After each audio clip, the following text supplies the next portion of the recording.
여러분 안녕하십니까? 포항 MBC 뉴스투데이입니다.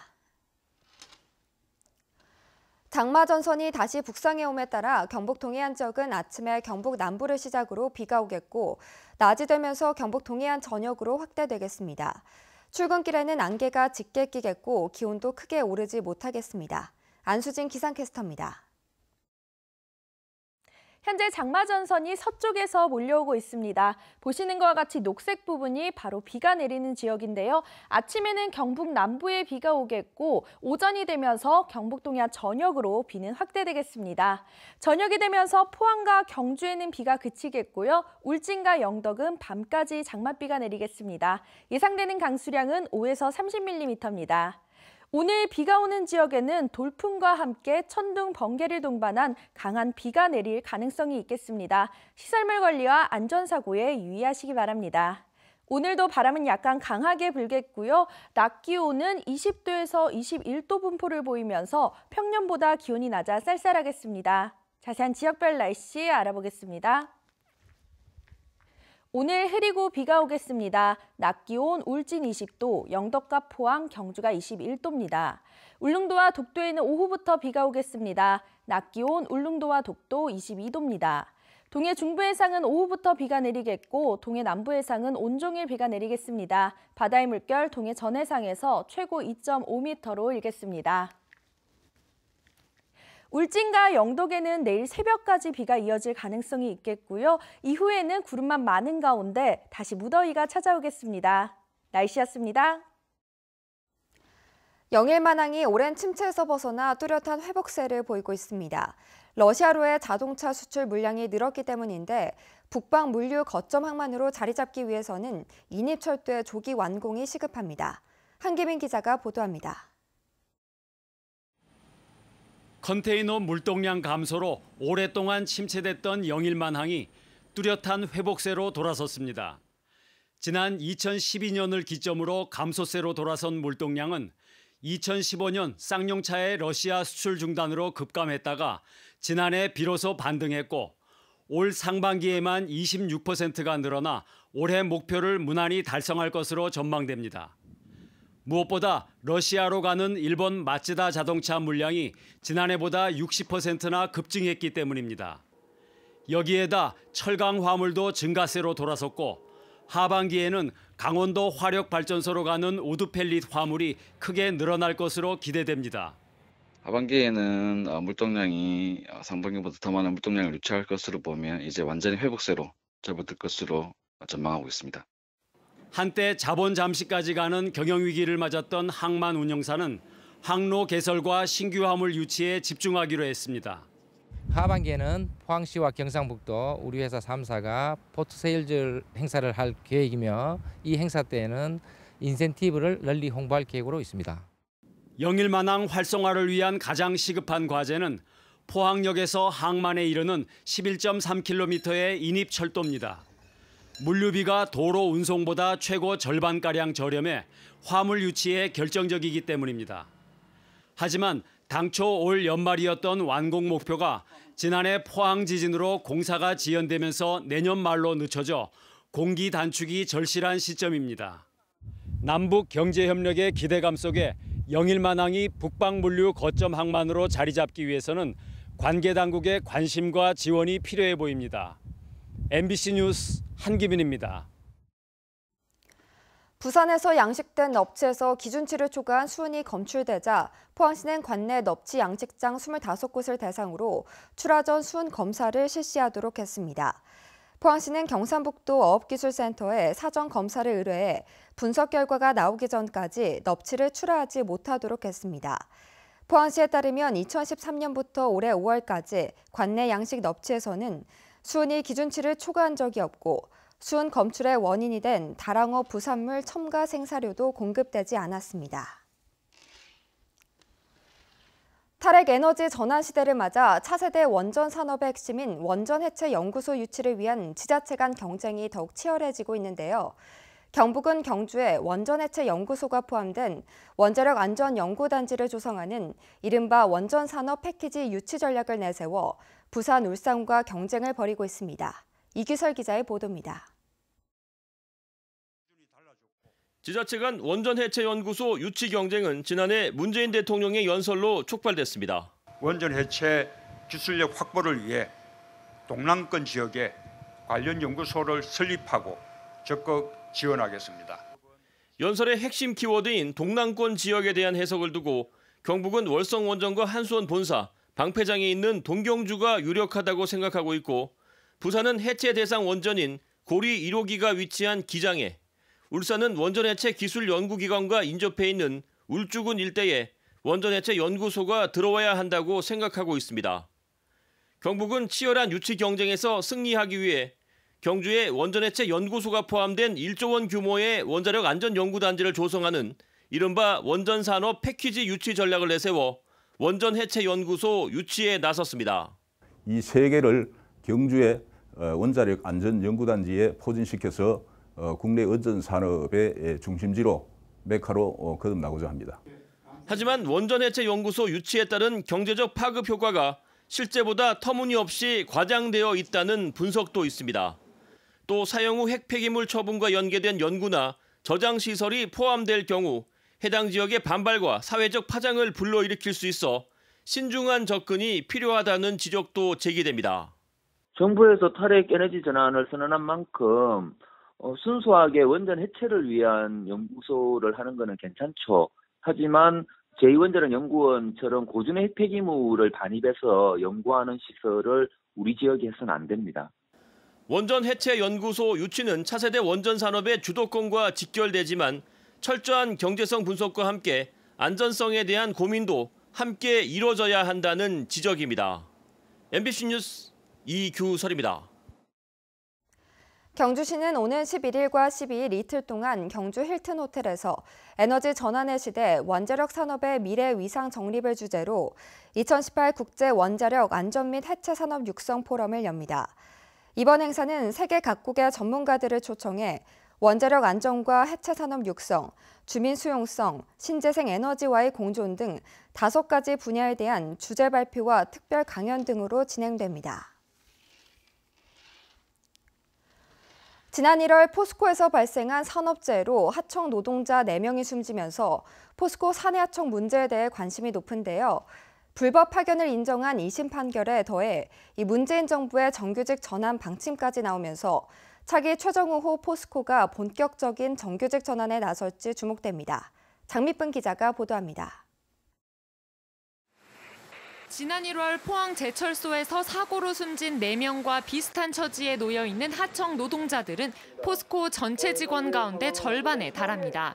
이들은 지난 2011년 포스코 직원들과 같은 생산 라인에서 일하면서도 다른 회사 소속이어서 각종 차별에 시달리고 있다며 정규직임을 인정해달라는 소송을 냈습니다. 2심 법원은 하나의 작업 집단에 실질적으로 편입돼 포스코로부터 지휘와 명령을 받으며 업무를 수행했다며 하청 노동자들의 손을 들어줬습니다. 그 업무의 성질과 특성이란 거는 특성 때문에 정규직하고 협업을 해야 되고 또 연속 흐름 공정에서 작업할 수밖에 없다라고 한다면 그거는 업무 성질상 도급하기 어렵기 때문에 파견으로 봐야 되는 근거가 되는 것이지. 아직 대법원 판결이 나오지 않았지만 사내하청 정규직화에 대한 판결은 지난 2010년부터 이어지고 있습니다. 사정이 비슷한 자동차 업계의 경우 생산 라인을 공유하고 있는 사내하청은 불법 파견이라는 대법원 판결이 있었고 비슷한 취지의 선고가 잇따라 나오고 있습니다. 더구나 정규직 전환은 문재인 정부의 기본 방침이고 권오준 전 포스코 회장 역시 지난해 협력업체 직원들의 직접 고용을 검토하겠다고 밝힌 바 있습니다. 이와 관련해 시민단체도 차기 최정우 회장은 포스코 협력업체를 자회사로 전환하고 차별을 철폐해야 한다고 촉구했습니다. 하청 노동자들의 정규직 전환은 불평등한 처우 개선뿐만 아니라 지역의 질 좋은 일자리 문제, 더 나아가 포항 시민의 소득 증대와 지역 발전과도 직결돼 있다고 주장합니다. 몇몇 정치인들의 자금줄로 전락해서 그 돈을 갖다가 엉뚱한 것을 쓸 것이 아니고 포항 시민들을 위해서 포항 지역의 청년들의 일자리를 만들기 위해서 포스코가 나와주실 것을 촉구를 드립니다. 이에 대해 포스코는 철강업계는 자동차 업계와 달리 연속 공정이 아니라며 대법원에 계류 중인 재판 결과를 기다리겠다는 입장을 밝혔습니다.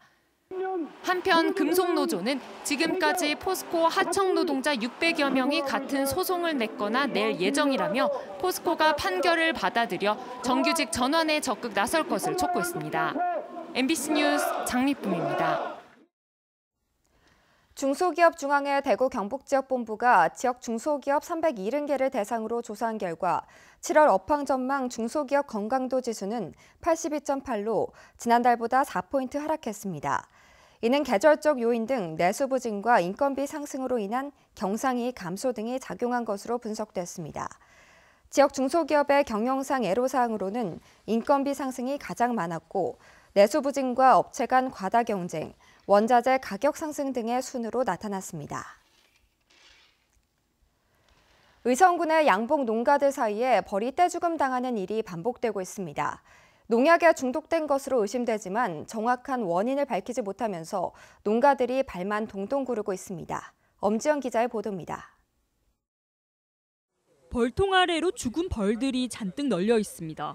벌통 안에도 벌들의 사체가 가득합니다.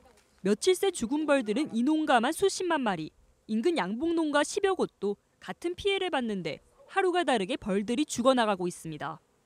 올해 6월 이후 벌써 두 번째 피해입니다. 당시 경찰은 벌 유충에서 발생하는 부저병이라고 결론지었습니다. 국립농산물검사처가 거기에 검사를 하는 결과 질병이라고 그러고 우리가 이제 국가세 그 별을 수거해가지고 했는데 농약 성분이라든지 그런 건 안 나왔습니다. 하지만 농가들은 동시다발적으로 벌이 폐사하고 촉수가 입 밖으로 나온 걸 볼 때 농약 중독을 의심하고 있습니다. 벌의 폐사 원인은 서식지 파괴와 질병, 오염과 바이러스 등의 요인이 있지만 연구 결과를 통해 네오니코티노이드계 살충제가 폐사의 주범으로 지목되면서 EU는 올해 이 살충제의 사용을 금지시켰습니다. 유충에서 생기는 거지 이 부저병은 성충에서는 안 생겨요. 병으로 죽는 건 자연스럽게 기어다니라 죽지 이렇게 막 떨면서 이렇게 죽진 않아요. 꿀 수확은 끝났지만 내년 농사를 위해 한창 벌을 키워야 하는 시기인 만큼 농민들은 원인 규명을 간절히 바라고 있습니다. 가슴은 답답하죠. 그런데 원인도 모르고 자꾸 해독제 뭐 이런 것만 우리가 사다가 또 투입해봐도 별로 효과가 없으니까 우리. 가뜩이나 개체 수가 줄고 이상기후로 꿀 수확량이 급감해 어려움을 겪는 양봉 농가들이 원인도 모른 채 자식같이 키우던 벌마저 잃고 있습니다. MBC 뉴스 엄지연입니다. 국립수산과학원은 동해안 대문어의 자원 회복을 위해 산란 보호구역을 처음으로 지정했습니다. 동해시 묵후연안 110헥타르를 산란 보호구역으로 지정했으며 이곳에서는 대문어 산란 기간인 1월부터 5월까지 어획이 전면 금지됩니다. 경북 동해안에서도 많이 잡히는 대문어는 1990년대 후반에는 연간 5,500톤이 어획되었으나 최근에는 어획량이 3,700톤 선으로 감소했으며 지난 2012년에는 자원 회복 사업의 대상 어종으로 선정됐습니다. 대구의 한 택시기사가 승객이 택시에 놓아두고 내린 현금 3억 원을 되찾아줬습니다. 여행 가방 안에 들어있던 5만 원짜리 지폐 6,000장을 주인에게 돌려준 택시기사의 선행이 화제입니다. 박지영 기자가 취재했습니다. 경찰관이 여행 가방을 끌고 지구대 사무실로 들어옵니다. 뒤따라 들어온 남성이 여행 가방을 열고 내용물을 일일이 확인합니다. 가방 안에는 5만 원권 6,000장, 무려 현금 3억 원이 들어있습니다. 택시기사 71살 이태원 씨가 지난 1일 동대구역에서 태운 중년 남자가 대구 시지의 한 아파트에 내리면서 뒷트렁크에 두고 내린 여행 가방입니다. 이 씨는 가방 속 거액의 현금을 보고 처음에는 깜짝 놀랐고 이내 겁이 났습니다. 하지만 돈을 잃어버린 사람의 애타는 마음을 헤아려 재빨리 경찰에 신고했습니다. 돈 욕심 없어. 그저 아이고 답답하네. 이 주인을 어떻게 찾아줘야 되니 연락처 없을 때는 괜찮잖아요. 연락처 없을 때는 그 신고해야지 뭐. 경찰은 가방 주인의 실언과 거액의 현금을 소지한 경위 등을 확인한 뒤 주인에게 가방을 돌려줬습니다. 3억 원은 부모에게 되돌려드릴 돈이었습니다. 이걸 통해서 뭐 본인 현금을 가지고 이동하신 부분이기 때문에 그리고 뭐 나머지 부분은 뭐 특별히 의심되는 부분은 없었습니다. 사업하시는 분이고. 핸드폰만 잃어버려도 찾기 힘든 세태 속 이 씨의 선행은 더욱 빛을 발하고 있습니다. MBC 뉴스 박재영입니다. 포항시는 지하수 오염을 방지하기 위해 방치된 지하수 관정 찾기 운동을 연말까지 지속적으로 추진합니다. 포항시는 지난 2001년부터 방치된 관정 328곳을 원상복구했으며 지난해에는 주민신고로 4건, 전담 조사반이 1건을 처리했습니다.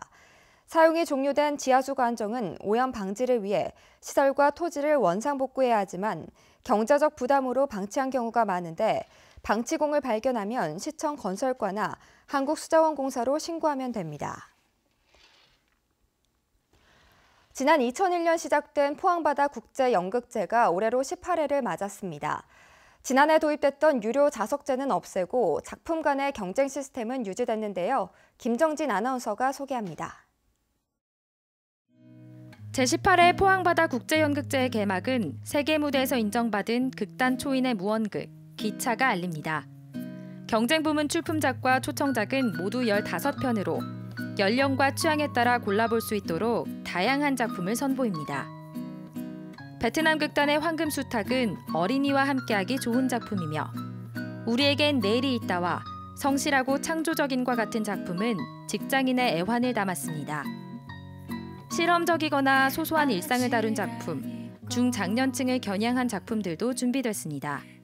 개막 작품과 폐막 작품은 자신 있게 권해드릴만 합니다. 그다음 거기 15개의 작품이 그 안에 포진이 되어 있는데요.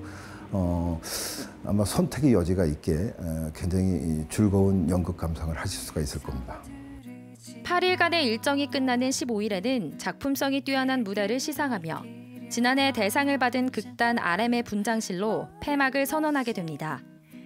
18년 전 해변에서의 연극 관람이라는 독특한 컨셉으로 주목받았던 연극제는 줄어든 예산 탓에 실내 공연장으로 옮겨졌으며 올해는 도심 중앙로에 위치한 중앙아트홀과 백시어터, 자유소극장 3곳에서 진행됩니다. 이 밖에도 이번 주에는 경주 작가 릴레이 서지연전을 경주 예술의 전당 갤러리달에서 만날 수 있으며 퍼니밴드의 싱싱싱 콘서트가 경주 예술의 전당 화랑홀에서 열립니다. MBC 뉴스 김정진입니다. 경주 예술의 전당에서 열리고 있는 제9회 대한민국 국공립극단 페스티벌이 관객 몰이에 성공을 거두고 있습니다. 지난 1일 경주시립극단의 개막작을 포함해 지난 4일 포항시립극단, 지난 6일 수원시립극단, 그리고 어제 목포시립극단의 작품 할 것 없이 320여 석 좌석표가 거의 매진됐습니다. 또 9개 작품을 50% 할인된 22,500원에 모두 볼 수 있는 150장의 패키지권도 개막 전에 모두 팔렸습니다. 이번 축제에서는 9개 시립극단이 참여했는데 남은 5편의 작품도 거의 매진될 것으로 보입니다.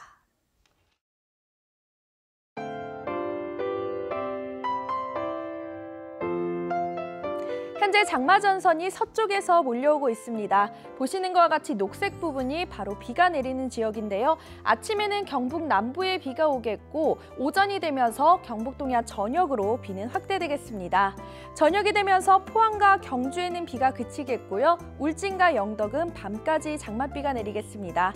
예상되는 강수량은 5에서 30mm입니다. 오늘 비가 오는 지역에는 돌풍과 함께 천둥, 번개를 동반한 강한 비가 내릴 가능성이 있겠습니다. 시설물 관리와 안전사고에 유의하시기 바랍니다. 오늘도 바람은 약간 강하게 불겠고요. 낮 기온은 20도에서 21도 분포를 보이면서 평년보다 기온이 낮아 쌀쌀하겠습니다. 자세한 지역별 날씨 알아보겠습니다. 오늘 흐리고 비가 오겠습니다. 낮 기온 울진 20도, 영덕과 포항, 경주가 21도입니다. 울릉도와 독도에는 오후부터 비가 오겠습니다. 낮 기온 울릉도와 독도 22도입니다. 동해 중부 해상은 오후부터 비가 내리겠고 동해 남부 해상은 온종일 비가 내리겠습니다. 바다의 물결 동해 전 해상에서 최고 2.5m로 일겠습니다. 울진과 영덕에는 내일 새벽까지 비가 이어질 가능성이 있겠고요. 이후에는 구름만 많은 가운데 다시 무더위가 찾아오겠습니다. 날씨였습니다. 네, 이상으로 포항 MBC 뉴스를 마칩니다. 여러분 고맙습니다.